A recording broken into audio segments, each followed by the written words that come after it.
आज के इस वीडियो में हमने लेक्चर नंबर 30 करना है MTH 101 का, जिसका टॉपिक है first fundamental theorem of calculus.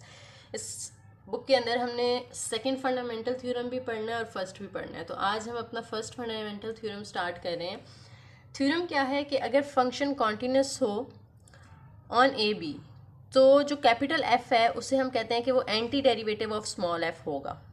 ठीक है, उसको हम यूँ लिख सकते हैं कि जब आप इंटीग्रेशन करें f ऑफ x की ओवर इंटरवल a b, तो हमने पिछले लेक्चर के अंदर भी देखा था कि जो फंक्शन आता है हमारे पास f ऑफ x, उसके अंदर हम पहले अपर लिमिट पुट करते हैं तो f ऑफ b हो जाएगा, माइनस लगा के लोअर लिमिट पुट करते हैं तो वो f ऑफ a हो जाएगा।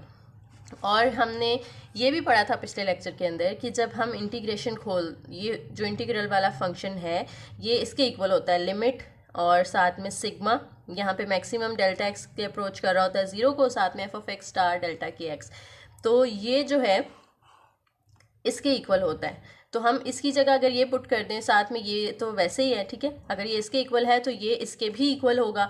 और फिर हम कहते हैं कि ये वाला जो फंक्शन है वो a b f of x d x की, यानी इसके हम कन्वर्स थ्योरम हमने यहाँ पे प्रूव कर दिया।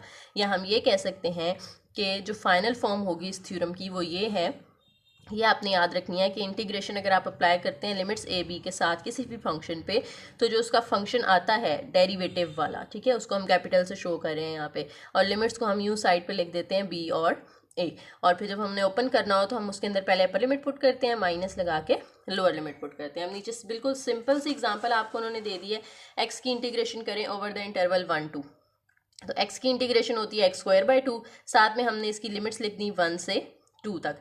अब पहले अपर लिमिट पुट करनी है 2 का स्क्वायर ओवर 2, माइनस लगा के लोअर लिमिट पुट करनी है जो 1 है, तो यहाँ पे 1 का स्क्वायर ओवर 2 आ जाएगा, तो ये 4/2 माइनस 1/2, 4 माइनस 1 3/2, ये आपका आंसर आ गया इसका इंटीग्रल का। इसकी अब कुछ प्रॉपर्टीज़ हैं, ये भी बाकी इंटीग्रल्स की तरह ही हैं कि अगर आपके पास अंदर लिमिट्स के अंदर c आ रहा है तो आप c बाहर निकालते हैं, लिमिट सिर्फ फंक्शन पे अप्लाई होती हैं। और अगर दो फंक्शंस ऐड हो रहे हैं और उनकी लिमिट्स एक साथ आ रही हैं तो फर्स्ट और सेकंड की लिमिट्स को सेपरेट किया जा सकता है, और अगर ये माइनस हो रहे हो तो भी हम उनको सेपरेट कर सकते हैं। अब नीचे उन्होंने बता दिया कि जैसे एक सिंपल इंटीग्रल जो होता है वो equal to F of X plus C होता है, तो अगर इसकी साथ में लिमिट्स आ जाती हैं तो हम सिंपल इंटीग्रल यहाँ पे लेंगे, ठीक है, यहाँ पे इंटीग्रेशन का साइन लगा लें, ये वाला फंक्शन सिंपल होता है, जो लिमिट्स ए बी हैं उनको हम यूँ बाहर ब्रैकेट के साथ भी लिख सकते हैं। मजीद एक और एग्जांपल है, find area under curve y is equal to cos x over 0 pi, यानी 0 से पाई तक आपको एक इंटरवल दिया गया है और साथ में फंक्शन है cos x, तो इसका आपने एरिया फाइंड करना है। तो जब हम इंटीग्रेशन अप्लाई करेंगे तो हमने अभी पहले भी देखा था कि cos जो है cos x वो पॉजिटिव कब होता है, 0 से 1 तक होता है, ठीक है, तो cos की वैल्यू 0 से 1 तक कब होती है, जब एंगल 0 से 90 तक हो, यानी फर्स्ट क्वाड्रेंट के अंदर हो। cos जो है उसको हम 0 से पाई तक है ना, ये देखें ये इंटरवल जो हमें यहाँ पे दिया हुआ है 0 से पाई तक है, तो 0 यहाँ पे होता है, ये π/2 होता है और ये पाई होता है, यानी ये वाला इंटरवल है हमारा 0 से पाई तक। अब उसके अंदर cos जो है वो पॉजिटिव कब होता है, सिर्फ यहाँ से यहाँ तक होता है, आगे जाएंगे तो वो नेगेटिव हो जाएगा फर्स्ट क्वाड्रेंट के अंदर। तो फर्स्ट क्वाड्रेंट में एंगल हमारा 0 से π/2 बन रहा है, इसलिए हमने लिमिट्स यहाँ पे 0 से π/2 तक लेनी है। साथ में फंक्शन हमने f ऑफ x की जगह cos x लिख लिया dx, cos x की इंटीग्रेशन करेंगे sin x आ जाएगी, साथ में लिमिट 0 से π/2 पुट कर दी। अब साइन और इसके साथ x की जगह पहले अपर लिमिट पुट करनी है π/2, माइनस लगा के लोअर लिमिट पुट करनी है 0, तो साइन π/2 यानी साइन 90 जो है वो 1 होता है, साइन 0 0 होता है, 1 माइनस 0 करेंगे तो आंसर 1 आ जाएगा। नेक्स्ट एग्जांपल के अंदर अब तीन फंक्शंस यहाँ पे ऐड और सब्ट्रैक्ट हो रहे हैं एक साथ, और लिमिट्स 0 से 3 तक दी हुई हैं, तो हम फर्स्ट के साथ इंटीग्रेशन और लिमिट अलग कर सकते हैं, सेकेंड के साथ अलग कर सकते हैं और इस थर्ड वन के साथ अलग कर सकते हैं, या हम इकट्ठा इवेलुएट करना चाहें तो इकट्ठा भी कर सकते हैं, उसमें भी कोई इशू नहीं है। ठीक है, आगे मैंने दोनों तरीके से लिख दिया है कि अगर हम अलग अलग करते हैं तो वो x4/4 आ जाएगा x³ की इंटीग्रेशन, और x4x की इंटीग्रेशन आ जाएगी 4x²/2, और 1 की इंटीग्रेशन x हो जाएगी, और साथ में लिमिट्स लिखते हैं। या आप अगर इकट्ठा करना चाहते हैं तो इन सबको एक दफ़ा लिख के लिमिट्स बाहर अप्लाई कर दें एक ही दफ़ा, दोनों नोटेशंस ठीक हैं। जब हमने यहाँ पे लिमिट्स अप्लाई करनी है तो यहाँ पे अपर लिमिट पुट करेंगे 3 पार 4/4, माइनस लगा के ये इसमें भी अपर लिमिट पुट कर दें, यहाँ पे कटिंग कर दी मैंने, 2 2 ज़ार 4 और एक्स स्क्वायर की जगह 3 का स्क्वायर आ गया, प्लस इस एक्स की जगह भी अपर लिमिट पुट कर दी 3। यानी ये पूरा फंक्शन मैंने एक दफ़ा यहाँ पे लिखा है और इसके अंदर जहाँ एक्स आ रहा था वहाँ मैंने अपर लिमिट 3 पुट कर दी। फिर माइनस लगा के ये पूरा फंक्शन आपने दोबारा लिखना है और जहाँ एक्स आ रहा है वहाँ पे उसकी लोअर लिमिट आ जाएगी 0। 0 वाला फंक्शन तो ये सारा ख़त्म हो जाएगा, इसको हमने सिंप्लीफाई कर लेना है। ये आ जाएगा 81/4 माइनस 9 2 ज़ार 18 प्लस 3 और एलसीएम लेंगे तो 21/4 आंसर आ जाएगा। इसी तरह से एक और एग्जांपल है जिसके अंदर हमने इवैल्यूएट करना है फंक्शन को और फंक्शन हमें दो दिए हुए हैं। एक की लिमिट जो है वो तब है जब वो 2 से छोटी होती है एक्स की वैल्यू, दूसरा तब हमने यूज़ करना है जब एक्स की लिमिट जो है वो 2 से बड़ी हो जाए। तो 0 से 6 तक तो हमें ओरिजिनल लिमिट्स दी नहीं है ना, तो ये हमने उस मेथड से करना है जिसमें हम ऐड करते हैं दो इंटीग्रेशंस को। तो यहाँ पे हमने 0 से 6 तक जो बड़ी थी वो एक साइड पे लिखी, इक्वल के उस साइड पे अब देखें बीच में हमें एक्स की एक वैल्यू 2 दी हुई है, तो हमने 0 से 2 तक अलग अलग कर लिमिट अलग कर लेनी है और 2 से 6 तक फिर अलग कर लेनी है, क्योंकि 0 से 6 तक जाना था ना हमने, तो बीच में हमने एक पॉइंट 2 लिया क्योंकि क्वेश्चन के अंदर 2 था। तो 0 से 2 तक सेपरेट कर ली, फिर 2 से 6 तक सेपरेट, दोनों के साथ हमने f(x) dx लिख दिया। जब हम 0 से 2 तक की लिमिट यूज़ कर रहे हैं तो इसका मतलब है 2 से छोटे नंबर्स, तो 2 से छोटे नंबर्स तो इस फंक्शन में आ रहे हैं ना, x लेस देन 2 इसके सामने लिखा हुआ है, तो यहाँ पे हमने f(x) की जगह x स्क्वायर पुट कर दिया।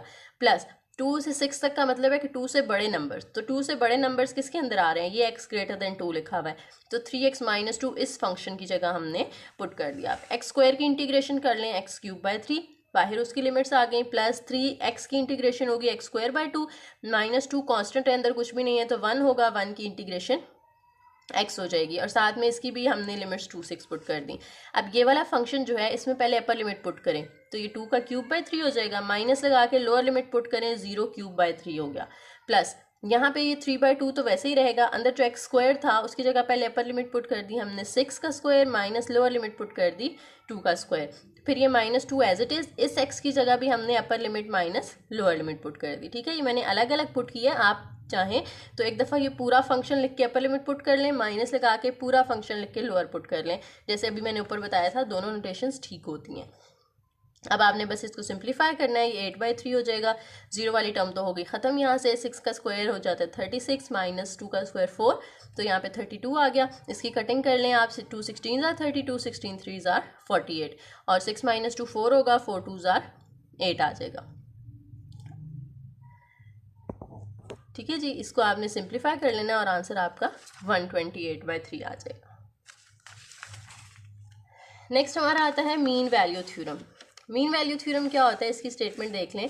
अगर आपके पास फंक्शन की इंटीग्रेशन है और साथ में लिमिट्स हैं a से b तक, तो आप उसको यूं ओपन कर सकते हैं f(x) * b - a, ये मीन वैल्यू थ्योरम का फॉर्मूला होता है। ठीक है, if f is continuous on a closed interval a b then there is at least one member x* in a b, यानी ये a और b जो है फंक्शन इंटरवल, उसके अंदर कोई ना कोई ऐसा पॉइंट x* लाजमी होता है अगर फंक्शन कॉन्टिन्यूस हो ऑन अ क्लोज्ड इंटरवल।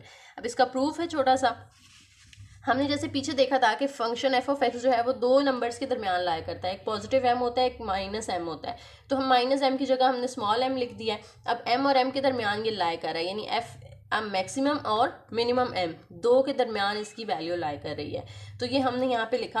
अब हमने क्या करना है, तीनों के साथ इंटीग्रेशन अप्लाई कर देनी है। इसके साथ इंटीग्रेशन लगाएंगे ab dx, इसके साथ भी इंटीग्रेशन ab dx, इसके साथ भी इंटीग्रल ab और साथ में dx। अब ये वाला फंक्शन तो हमें ऐसे ही चाहिए ना, इसको आपने वैसे ही रहने देना है, इनकी इंटीग्रेशन कर देनी है। m कांस्टेंट है, बाहर आ जाएगा, अंदर 1 की इंटीग्रेशन x हो जाएगी और लिमिट्स हमने साथ में लिख दी। यहाँ पे भी m कैपिटल बाहर आ जाएगा, अंदर 1 की इंटीग्रेशन x होगी और हमने लिमिट्स a b पुट कर दी। अब ये m एज इट इज़, इस x के अंदर अपर लिमिट पुट करके माइनस लगा के लोअर लिमिट पुट कर दें, इंटीग्रेशन वाला फंक्शन एज इट इज़, यहाँ पे भी इस x की जगह upper limit minus lower limit. अब देखें तो यहाँ पे b - a दोनों के साथ मल्टीप्लाई हो रहा है, हमने अगर इसको ख़त्म करना है तो हमें तीनों तरफ b - a से डिवाइड करना पड़ेगा।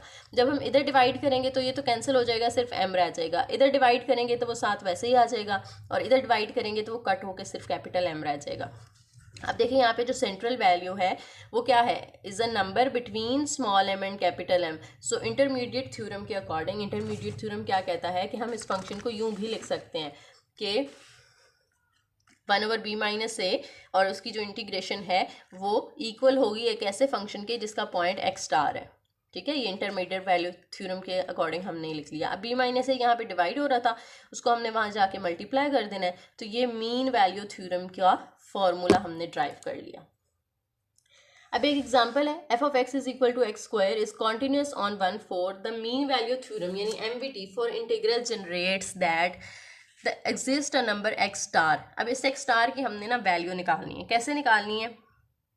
फंक्शन लिखें f of x is equal to x square और इसकी इंटीग्रेशन कर दें, एक्स स्क्वायर की इंटीग्रेशन कर दें। इंटीग्रेशन में लोअर लिमिट और अपर लिमिट हमें दी हुई है 1 से 4 तक, साथ में dx लगाना लाजमी होता है और ये इक्वल होता है f of x स्टार, ऊपर हमने देखा ना फॉर्मूला, फंक्शन इक्वल होता है f of x star into b-a। तो f of x star into b-a यानी ये वाली b और a की वैल्यूज, तो 4 - 1 ये आ गया 3 और f of x क्योंकि x स्क्वायर के इक्वल था तो हमें x स्टार चाहिए, तो इस x स्क्वायर की जगह x स्टार का स्क्वायर आ जाएगा, तो ये हमने इसकी वैल्यू लिख ली f of x स्टार की x स्टार का स्क्वायर। और इस साइड पे इसकी इंटीग्रेशन ओपन कर दें, x स्क्वायर की इंटीग्रेशन x³ हो जाएगी, 1 से 4 तक लिमिट्स हमने लिख दी। अब अपर लिमिट पुट कर दें, यहाँ पे 4 का क्यूब ओवर 3 माइनस लगा के लोअर लिमिट पुट कर दें 1 cube over 3 is equal to यहाँ पे 3x स्टार का स्क्वायर आ गया। इनको जब हम सिंप्लीफाई करेंगे एलसीएम वगैरह लेके तो यहाँ पे हमारे पास इस साइड पे आंसर आ जाता है जी 64 - 1, तो वो 63/3 हो जाएगा। और ये जो 3 यहाँ मल्टीप्लाई हो रहा था उसको भी यहाँ ला के आप डिवाइड कर दें, कटिंग वगैरह करके तो इधर हमारे पास x स्क्वायर इक्वल आ जाता है 7 के। ठीक है, तो हमें तो सिर्फ x स्टार चाहिए ना, स्क्वायर नहीं चाहिए, तो दोनों साइड पे आप अंडर रूट ले लें।